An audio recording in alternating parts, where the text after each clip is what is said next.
បាទសួស្តីបងប្អូនទាំងអស់គ្នាឥឡូវនេះគឺប្លង់ថ្មីទៀតហើយបងប្អូនគឺប្លង់ចន្ទើកែវ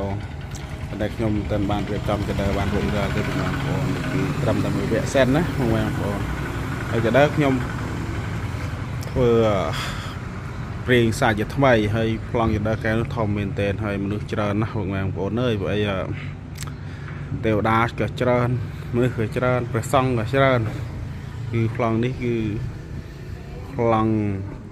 ព្រះអង្គចុះពីចន្ទើកែវបងប្អូនហើយ